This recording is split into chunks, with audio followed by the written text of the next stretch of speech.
ಹಿಂದೂ ಹುಲಿ ಯತ್ನಾಳ್ಗೆ ಕೋತಿ ಎಂದಂತಹ ಪ್ರದೀಪ್ ಈಶ್ವರ್ ಪ್ರತಾಪ್ ಸಿಂಹ ಹೆಸರೇಳದೆ ಮೈಸೂರಿನ ಕೋತಿ ಅಂತ ಹೇಳಿದ್ದಾರೆ ಪ್ರದೀಪ್ ಈಶ್ವರ್. ಹಿಂದೂ ಹುಲಿ ಯತ್ನಾಳ್ಗೆ ಜರಿದಿರುವಂತದ್ದು ಪ್ರದೀಪ್ ಈಶ್ವರ್. ನಮ್ಮ ಒಂದು ಸಮುದಾಯದ ವೋಟೇ ಬೇಡ ಅಂದಿದ್ರು.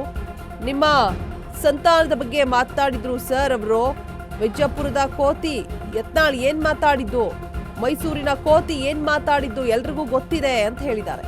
ಯತ್ನಾಳ್ ಹೆಗಡೆ ಅವರೇ, ಇದು ನಿಮ್ಮ ಜಾಗೀರು ಅಲ್ಲ. ಮುಸ್ಲಿಂ ಬಾಂಧವರೇ, ಬಿಜೆಪಿಗರ ಹೇಳಿಕೆಗಳನ್ನ ಗಮನಿಸಿ. ಮುಸ್ಲಿಮರ ದೇಶಭಕ್ತಿಯನ್ನ ಪ್ರಶ್ನೆ ಮಾಡಿದ್ರು. ಆಜಾನ್ ಹಿಜಾಬ್ ಹಲಾಲ್ ಬಗ್ಗೆ ಮಾತಾಡಿದ್ರು. ಮುಸ್ಲಿಮರ ಮಕ್ಕಳ ಶಿಕ್ಷಣಕ್ಕೆ ಅನುದಾನ ಕೊಟ್ರೆ ಮುಸ್ಲಿಂ ಬಜೆಟ್ ಅಂದ್ರು. ಬಿಜೆಪಿಗರ ಮುಸ್ಲಿಂ ವಿರೋಧಿ ಹೇಳಿಕೆ ಉಲ್ಲೇಖಿಸಿದಂತಹ ಪ್ರದೀಪ್ ಈಶ್ವರ್ ಈ ಮೂಲಕ ಮುಸ್ಲಿಮರ ಮತದಾರರಿಗೆ ಭಾವುಕತೆಯಿಂದ ಗಾಳ ಹಾಕಿದ. ಈಗ ಯತ್ನಾಳ್ಗೆ ಕೋತಿ ಅಂತ ಹೇಳಿರುವಂತದ್ದು ಪ್ರದೀಪ್ ಈಶ್ವರ್. ಬಿಜೆಪಿಗರ ಹೇಳಿಕೆಗಳನ್ನ ಗಮನಿಸಿ ಮುಸ್ಲಿಮರೇ ಅಂತ ಹೇಳ್ತಾ ಇದ್ದಾರೆ. ಹಿಂದೂ ಹುಲಿ ಯತ್ನಾಳ್ಗೆ ಜರಿದಿರುವಂತಹ ಪ್ರದೀಪ್ ಈಶ್ವರ್ ಕೋತಿ ಅಂತ ಹೇಳ್ಬಿಟ್ಟು ನಿಮ್ಮ ಸಂತಾನದ ಬಗ್ಗೆ ಮಾತನಾಡಿದ್ರು ಸರ್ ಅವರು. ವಿಜಯಪುರದ ಕೋತಿ ಯತ್ನಾಳ್ ಏನ್ ಮಾತನಾಡಿದ್ರು ಗೊತ್ತಾ ಅಂತ ಕೇಳ್ತಿದ್ದಾರೆ.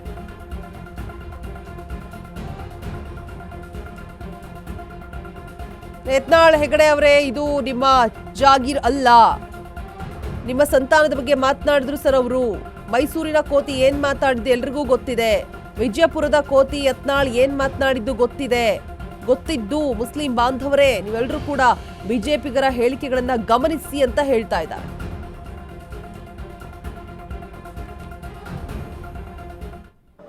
ನೀವು ಕಳೆದ 2 ವರ್ಷಗಳಿಂದ 3 ವರ್ಷದಿಂದ ಅಲ್ಲ, ಕಳೆದ 10 ವರ್ಷದಿಂದ ನೀವು ನೋಡ್ತಾ ಇದ್ದೀರಾ.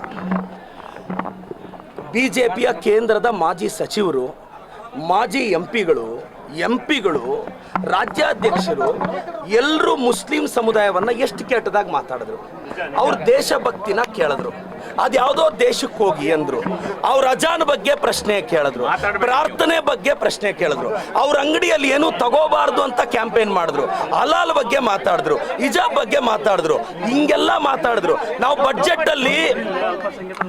ಬಡ್ಜೆಟ್ ಅಲ್ಲಿ ಮೈನಾರಿಟೀಸ್ಗೆ, ಅವ್ರ ಮಕ್ಕಳಿಗೆ ಎಜುಕೇಶನ್ ಸಪೋರ್ಟ್ ಮಾಡಿದ್ರೆ ಇದೇ ಬಿಜೆಪಿಯವರು ರಾಜ್ಯಾಧ್ಯಕ್ಷರು, ವಿರೋಧ ಪಕ್ಷ ನಾಯಕರು ಇದು ಮುಸ್ಲಿಂ ಬಡ್ಜೆಟ್ ಅಂದ್ರು.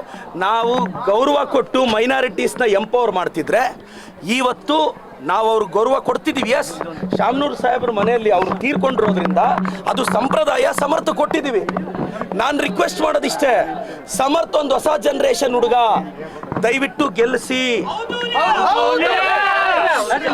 ಗೆಲ್ಲಿಸಬೇಕು ಅಂತ ನಾನು ರಿಕ್ವೆಸ್ಟ್ ಮಾಡ್ತೀನಿ. ಎರಡನೇದು, ಬಿಜೆಪಿ ಸ್ನೇಹಿತರು ನಮ್ಮ ಅಶೋಕಣ್ಣ, ವಿಜೇಂದ್ರ ಅವರು, ಯತ್ನಾಳ್ ಅವರು ಅವ್ರ ಚೇಲಕಾಯಲ್ಲಿ ಚಾಲೆಂಜ್ ಮಾಡಿಸಿದ್ರು. ನಾನು ಇಷ್ಟೇ ಹೇಳೋದು, ಅಣ್ಣ ಅಶೋಕಣ್ಣ, ಯತ್ನಾಳ್ ಸಾಹೇಬ್ರೆ, ಕಾಂಗ್ರೆಸ್ ಅಲ್ಲಿ ಹೊಸ ಜನರೇಷನ್ ಬಂದಿದೆ. ತೊಡೆ ತಟ್ಟೋವಾಗ ತೊಡೆ ಕೈ ಎರಡೂ ಕರೆಕ್ಟ್ ಆಗಿರುತ್ತಾ ಇಲ್ವ ಅಂತ ತೊಡೆ ತಟ್ಟಬೇಕು. ಇಲ್ಲ ಆಫೀಸ್ ಮುಂದೆ ಬಂದು ತೊಡೆ ತಟ್ತೀವಿ ನಾವು. ನಮ್ಮ ಜನರೇಷನ್ ಜೊತೆ ಇಟ್ಕೊಳ್ಳೋವಾಗ ಸ್ವಲ್ಪ ಯೋಚನೆ ಮಾಡಿ ಇಟ್ಕೋಬೇಕು. ದಾವಣಗೆರೆಗೆ ಬಾ ಅಂದ್ರು, ಪಾರ್ಟಿ ಆಫೀಸ್ ಹತ್ರ ಬಂದೆ.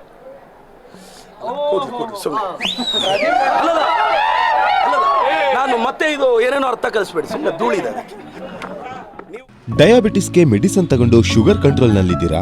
ಆದ್ರೆ ಸತ್ಯ ಏನ್ ಗೊತ್ತಾ, ಅವು ರಕ್ತದ ಶುಗರ್ ಲೆವೆಲ್ ಅನ್ನ ಕಡಿಮೆ ಮಾಡ್ತವೆ ನಿಜ, ಆದ್ರೆ ದೀರ್ಘಕಾಲದವರೆಗಲ್ಲ. ಹೃದಯ, ನರಮಂಡಲ, ಕಿಡ್ನಿ, ಲಿವರ್ ಮೇಲೆ ಒತ್ತಡ ಬೀರುತ್ತೆ. ಒಂದು ಹೋಗಿ ಇನ್ನೊಂದಾಗುತ್ತೆ.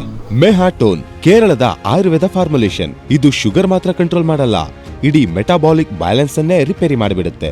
ಮೆಹಾಟೋನ್ ದೀರ್ಘಕಾಲದ ಸಹಜ ಜೀವನಕ್ಕೆ ಸಹಾಯ ಮಾಡುತ್ತದೆ.